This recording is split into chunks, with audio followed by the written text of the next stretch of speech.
Hello दोस्तों, इसके पाठशाला में आप सभी का स्वागत है। तो आज हम प्रतिशत निकालना सीखेंगे।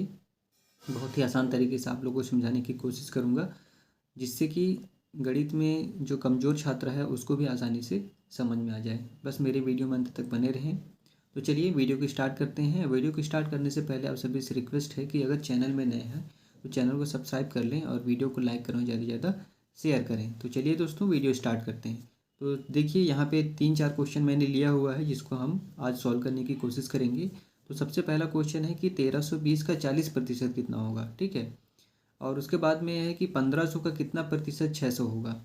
अब इसी क्वेश्चन से रिलेटेड है कि अगर आप 10th एग्ज़ाम दिए हैं या 12th एग्ज़ाम दिए हैं तो उसमें आपका कितना प्रतिशत आ रहा है उसको भी हम निकालने की कोशिश करेंगे। तो चलिए दोस्तों वीडियो को शुरू करते हैं। तो सबसे पहला क्या क्वेश्चन है कि 1320 का 40%, ठीक है। तो इसको पहले निकालने की कोशिश करते हैं कि निकलता कैसे है। तो देखिए हमारा सबसे पहला क्वेश्चन था कि 1320 का 40% कितना होगा, ठीक है। तो इसको निकालने की कोशिश करते हैं। देखिए 1320 वैसे उतर जाएगा। हमेशा गणित में का मतलब होता है गुणा, ठीक है। तो का जहाँ भी दिखे वहाँ हम गुणा कर सकते हैं। तो गुणा कर दिए, 40 उतर गया वैसे ही। और जब परसेंट हटता है तो नीचे में भाग आ जाता है, ठीक है। अब ये नीचे में 100 कैसे आया वो हम देखते हैं। परसेंट हटता है मतलब नीचे में 100 आ जाता है, तो 100 कैसे आया उसको हम देखते हैं। तो प्रतिशत का अर्थ ही होता है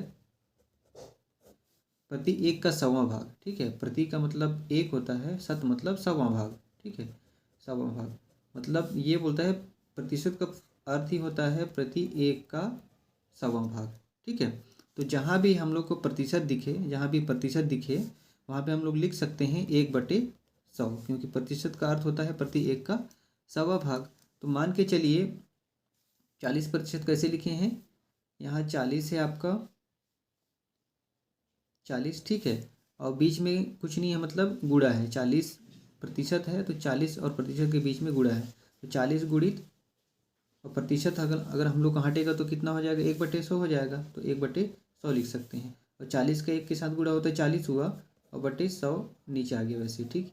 ये देखिए यहाँ सेम टू सेम, मतलब 40% को हम लोग 40/100 लिख सकते हैं, ठीक है। आप परसेंट हटने के बाद क्या होता है उसके बाद में कैसे हुआ, ये स्टेप बाय स्टेप आप लोगों को समझा दिया, ठीक है। तो चलिए हम 1320 का 40%, सिंपल सी बात है, प्रतिशत हटेगा मतलब बटे में 100 आ जाएगा। तो अब इसको हम सॉल्व कर लेते हैं। यहाँ देखिए ये जीरो और ये जीरो, ये जीरो और ये जीरो कट गया, बचा कितना 132 गुणित 4, ठीक है। इसको हम लोग काट देते हैं। तो 4 दूनी 8, ठीक है।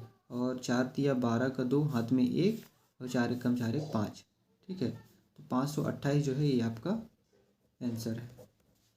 क्लियर है दोस्तों कि 1320 का 40% कितना होगा, तो 528 होगा।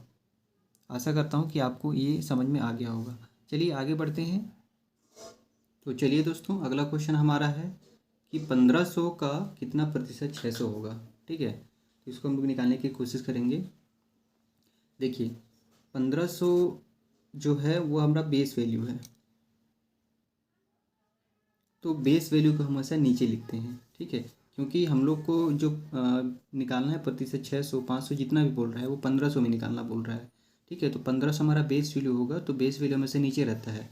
तो ठीक है, यहाँ पे 600 क्या होगा, ये 600 ऊपर आ जाएगा और जो 1500 है वो नीचे चला जाएगा, ठीक है। 1500 नीचे चला गया।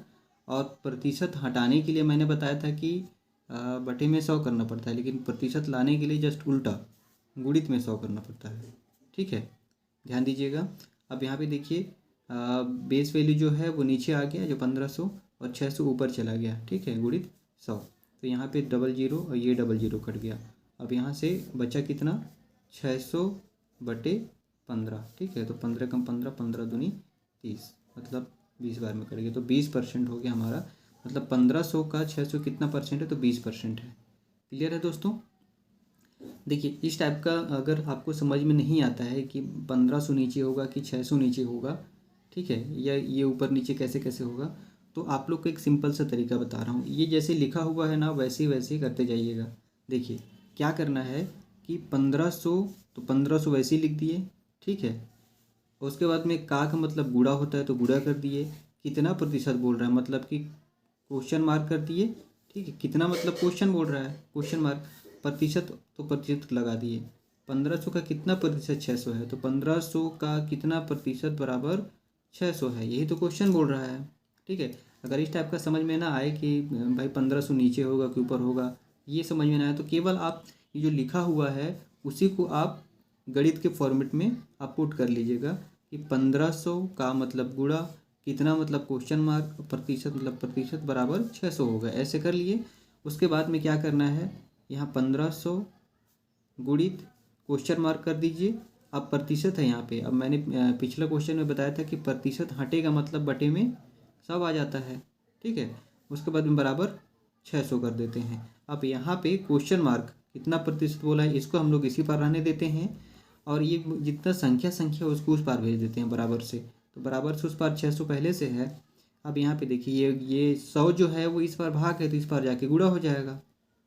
ठीक है, अब ये 1500 इस पार गुणा है, ऊपर में मतलब गुणा है और नीचे जाके भाग में हो जाएगा। अब इसको हम लोग काट देते हैं, ये 2 जीरो कटा, ये 2 जीरो कटा, 15 कम 15 और 15 दूनी 15 चौके 60, 15 चौके 60, तो यहाँ पे ये हो गया, ये 40% आ गया। ठीक है, यहाँ पे थोड़ा सा हम लोग ने गलती किया है, 15 कम 15 और 15 चौके 60, ठीक है, 4 बार में कटेगा तो यहाँ भी 40% आएगा। तो इस टाइप से भी अपन लोग बना सकते हैं, और ये वाला समझ में क्लियर ना आए तो आप ऐसे भी कर सकते हैं, जो दिया हुआ रहेगा उसी को आप एज इट इज़ ये गणित के फॉर्मेट में उतार देंगे, उसके बाद में ऐसे सॉल्व करेंगे तो आपका 40% ये भी आ जाएगा, ये भी आ जाएगा। थोड़ा लंबा प्रोसेस है लेकिन ये इससे पूरा कॉन्सेप्ट क्लियर हो जाता है। क्लियर है दोस्तों? चलिए इसी से रिलेटेड हम लोग ये देख लेते हैं कि अगर आपको मान के चलिए आप 10th का एग्ज़ाम दे रहे हैं, ठीक है, 10th का एग्ज़ाम दे रहे हैं, वो टोटल 10th का एग्ज़ाम कितने मार्क्स का है, 500 मार्क्स का। ठीक है, 500 मार्क्स का है और आपने उसमें 450 नंबर लाया है, 450 नंबर लाया।